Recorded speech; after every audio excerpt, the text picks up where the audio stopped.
Alzheimer. El penitente de San Juan de Dios. En las viejas crónicas de los hospitales de la colonia se hallan relatos, pero ninguno tan sorprendente como el que sucedió en el convento de San Juan de Dios, situado en la antigua calzada de Tlacopan, hoy en día Avenida Hidalgo. Era el refugio perfecto de todos aquellos dolientes y moribundos. Los juaninos eran enfermeros caritativos siempre dispuestos a ayudar. Sin embargo, se cuenta que en el año de 1645 empezaron a suceder hechos extraños. Se cuenta que un misterioso fraile recorría los claustros del hospital, rezando con voz extraña, para después perderse entre las sombras. «Mira, es el penitente», dijo un fraile al verlo pasar. «Dios tenga piedad de su alma», dijo el segundo, que miraba con miedo aquella aparición. «¿Qué lo hará penar de esa forma?» «Vayamos a dar cuenta de lo sucedido al padre prior», dijo el primero. Fray Hipólito de Guzmán oyó con incredulidad lo que le contaron de esas apariciones. «Vamos, hermanos, no se dejen llevar por el diablo. El hermano que acaban de ver bien pudo ser Fray Nicolás, que con tanta diligencia y piedad atiende y vela a los moribundos». Pero los frailes, seguros de lo que vieron, dijeron: «Disculpe, señor, pero estamos seguros de que no fue Fray Nicolás». Y aunque todavía incrédulo, Fray Hipólito de Guzmán prometió preguntar a Fray Nicolás, esperando convencerlos de ello, de que no había ninguna aparición.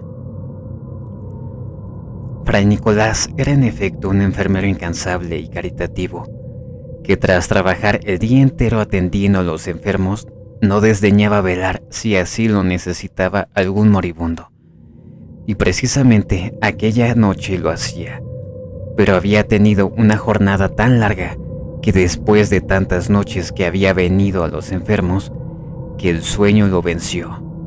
El moribundo que quedaba se agitó en su lecho sin que el caritativo hermano lo viese. Me muero, agua, por piedad, denme agua», dijo el enfermo con voz rasposa. «Calma, hermano», dijo una extraña voz que se había hecho pasar por el fraile Nicolás ante el enfermo. «Ofrece al Señor nuestros dolores y sufre con paciencia». «Es que no puedo más», respondió angustiado aquel enfermo que no deparaba plenamente en lo que pasaba. «Me ahogo». «Te daré un poco de agua para que cese tu agitación», dijo aquel ser venido del más allá. «Pero debes orar de agradecimiento, ya que no morirás». «Gracias, Padre mío. Dios lo bendiga por reconfortarme de esta manera», musitó el enfermo. «¿A quién debo llamar si vuelvo a sentir este ahogo?». Y minutos más tarde cayó en un profundo sueño. «Me llamo Fray Blas de Zamora», finalizó aquel espectro. Algunas horas después, Fray Nicolás despertó sobresaltado y, sin darse cuenta de lo sucedido, reprochó por su descuido al acordarse del enfermo que agonizaba. Se acercó pidiendo al cielo que aún estuviera vivo para escuchar las preces de la recomendación del alma. Pero el enfermo dormía tranquilo, y cuando Fray Nicolás le tocó la frente para tomar la temperatura, abrió los ojos y dijo: «Buenos días, Fray Nicolás. ¿Descansó usted bien?», dijo con un aire de alivio que le daba el sentirse mejor de salud. «¿Cómo se siente, hijo?», preguntó Fray Nicolás sorprendido. «Mejor, ya me siento mejor», replicó el enfermo. «Aliviado, gracias a los cuidados de Fray Blas de Zamora». El fraile, con gran desconcierto, dijo: «¿Pero qué dice?». El enfermo explicó que aquel fraile le reconfortó cuando se sentía morir, y gracias a aquellos piadosos cuidados veía con gracia la luz de un nuevo día. Pero el fraile Nicolás, que sabía perfectamente bien que ningún otro fraile estaba en aquel lugar a esas horas, no disimuló su desconcierto.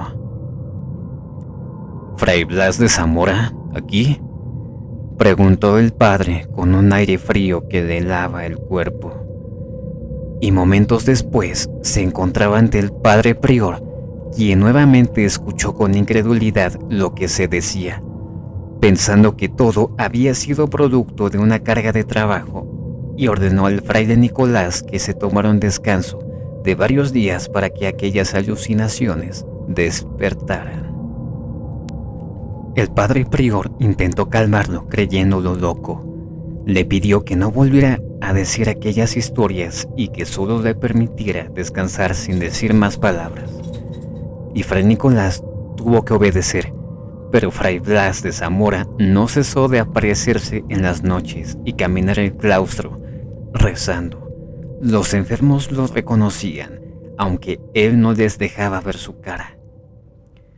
«Gracias a Dios que has venido, fray Blas», decían los moribundos, pero aquel ser espectral solo decía: «Descansen, hermanos». Los demás enfermeros, sintiéndose presa de gran pavor, procuraban evadir su presencia sin comunicarle nada a su superior y echándose a huir en cuanto lo veían. Las apariciones fueron múltiples y cotidianas, al grado que al padre prior ya no podían controlar aquella ola de pánico que había surgido entre las paredes de aquel convento. Son muchos los que afirman haberlo visto, pero no puede ser fray Blas de Zamora. Ande penando, si él era un santo, pensaba el padre prior, porque años atrás había vivido ahí un fraile que llevaba el nombre de Blas de Zamora, que al igual que fray Nicolás, se había distinguido por su piedad y caridad con que atendía a enfermos. Era un hermano ejemplar, humilde y obediente, caritativo como no habían dos. La última vez que prior lo vio fue cuando lo mandó a una diligencia a Puebla de Los Ángeles, pero en aquel lugar encontró la desgracia que acabó con su vida y con la de fray Serapio de Ortiz, el hermano que lo acompañaba. Y aunque pocas eran las noticias que el padre superior de los juaninos daba acerca de lo que había sucedido aquella vez con fray Blas y fray Serapio, el padre prior recordaba con claridad aquella catástrofe. Los dos hermanos cruzaban camino a Puebla cuando acordaron buscar un refugio, ya que una tormenta se aproximaba. En pocos minutos se desató una espantosa tempestad y fray Blas sugirió refugiarse en unas piedras. Entre aquellas enormes piedras providencialmente colocadas a manera de tener forma de cueva, soportaron los dos frailes la tempestad, aunque el improvisado refugio era frío e incómodo. Los dos juaninos decidieron pasar ahí la noche. Aquel silencio se hacía más prominente a medida que cesaba la tempestad. Sin embargo, un fuerte ruido llegó hasta sus oídos. Parecía una creciente de río. Ambos frailes echaron huyendo, tratando de ganar terreno más alto. Pero aquella creciente desbordada avanzó tirando árboles y acabando con el gran ímpetu todo lo que llegaba a su paso. Pronto alcanzó a fray Serapio, que a pesar de sus intentos de huir, la corriente se lo llevó. Fray Blas creyó estar a salvo entre las piedras que servían de refugio, pero estaba equivocado.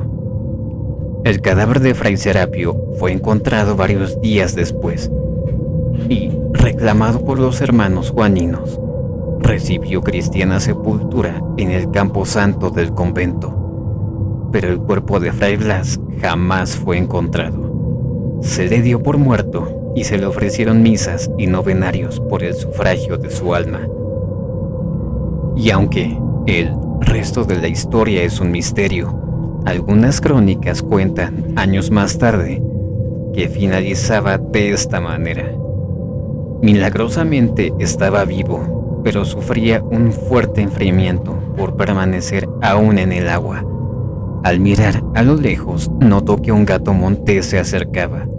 De pronto, Fray Blas creyó estar soñando al ver junto a él a una hermosa mujer con aspecto de mestiza. Dijo llamarse Toña y, lavando las heridas del padre, le pidió que no pronunciara palabra. En ese momento, la joven rasgó un giro de tela de sus pobres vestiduras, lo humedeció en el río y limpió cuidadosamente la cara de Fray Blas.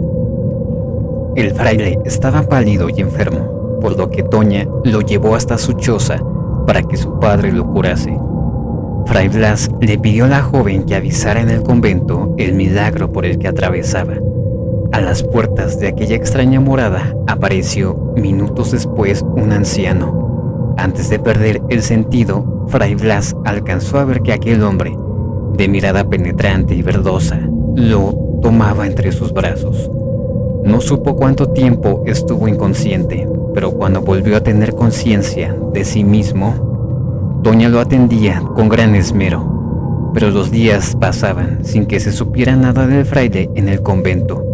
El fraile intentó varios días sin conseguirlo que ambos lo llevaran hasta la ciudad, o por lo menos indicaran el camino de vuelta.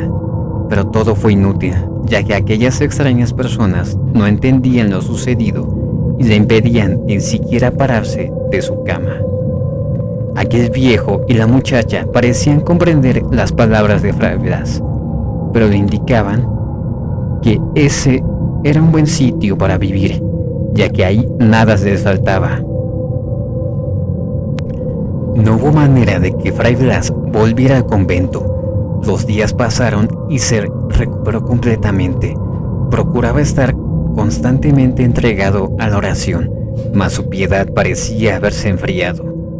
Como la joven trataba de desposarse con él, sin lograr siquiera comprender que aquel hombre ya había elegido su camino, se había convertido de esta manera en su despiadada tentación, que lo hacía caer poco a poco. La situación se hizo imposible para el piadoso Fray Blas, quien tomó su ballesta y se alejó de aquel lugar.